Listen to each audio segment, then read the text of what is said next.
Well, more now on the Iraq crisis. A video claiming to show British fighters saying they want to join terrorists in Iraq has been posted online. Let's go live to Farnham and talk to Adam Walker of the Ahmadiyya Muslim Youth Association. Thank you for joining us on Sky News this afternoon. Your reaction when you saw the video, first of all, sir? Utter shock, to be honest with you. I couldn't believe that, that there was a message like that from abroad that was trying to call people here to go across there and join their extremist and highly reprehensible battle that they're fighting. Who are they focusing this on? Which groups of people back here in the United Kingdom? I think really they're focusing at a real minority of individuals here in the UK that have somehow been influenced by extremists, by hate preachers, and feel that somehow Islam promotes that they should go across to a foreign country and kill people and injure them, which is patently wrong. How much anxiety does it cause for people like you and your friends and your colleagues who must be concerned about the ramifications, repercussions as a result of this sort of video being out there?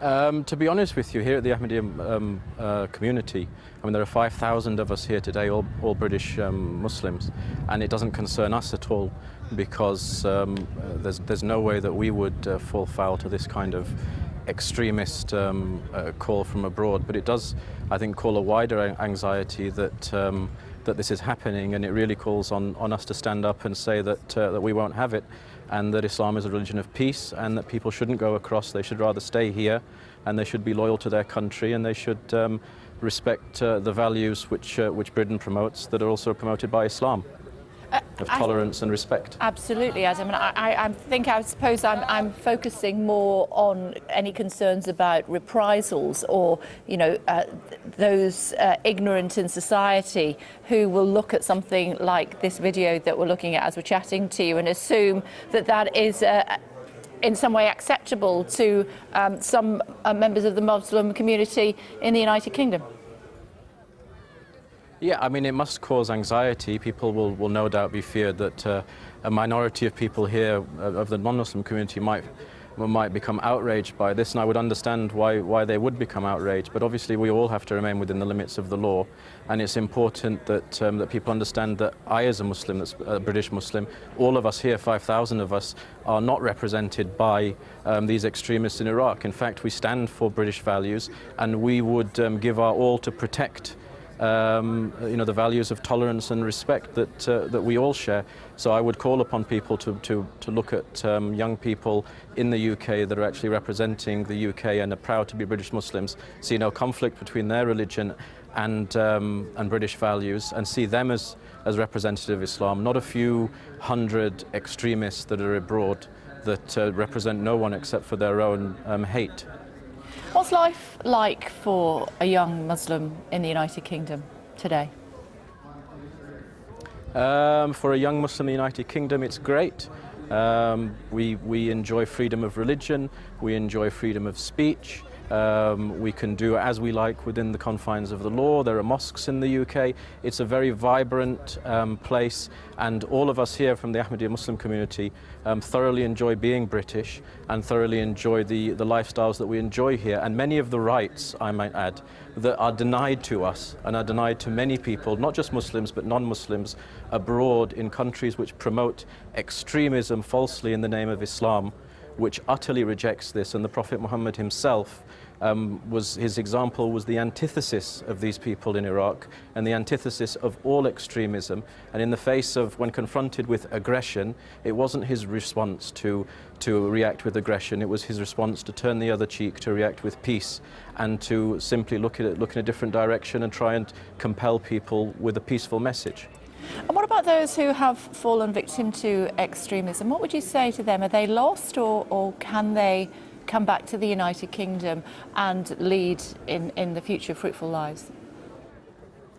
No, I think anyone who has made a mistake and or has gone across there and feels now in retrospect that they shouldn't have gone there, have actually seen the realities of extremist Islam and its ugliness, that they should come back to the UK and they should make themselves known that this is what they had gone to do, and that they had changed their minds, that they came here, and that now actually they understand after seeing what's going on across there, the benefits that they have here. So I certainly think that they're not lost, and I think it's upon all of us to try and compel people with our tongues through peaceful means to actually leave away these ideologies, because you can't force people to abandon hate. The only way that you can do that is to actually sit with people and try and convince them that what they believe in is wrong. Just tell us very quickly about your event today. Well, I mean, today there's 5,000 of us that are gathering here in Farnham.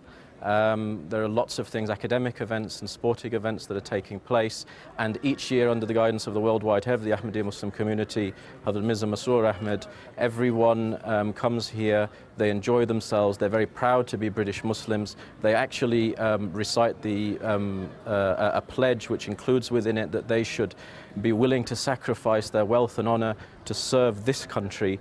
And these are the values that we represent, and we believe that that's what Islam represents. We're faith-driven. We believe that there is no conflict between Islam and British values, and that's why we're all here today. And may I add, it's the 42nd year that we've actually come here and done this, so it's by no means something new. But you, young man, have not been going for 42 years, have you? I haven't been. Well, I'm glad that you said that. But no, I haven't been going for 42 years. But for decades, the community has been working with young people, tens of thousands of young people here in the UK, and they are socially engaged people. They are vibrant people. They contribute tremendously to the UK community, and that's what we will continue to be pushing. And if anyone has any extremist views whatsoever, they're welcome to come to us, and we're happy to teach them about tolerance and respect and a pluralistic society that we believe in. Great to talk to you. Thanks for joining us. Enjoy the rest of your day. Thanks for your time. Thank you. Just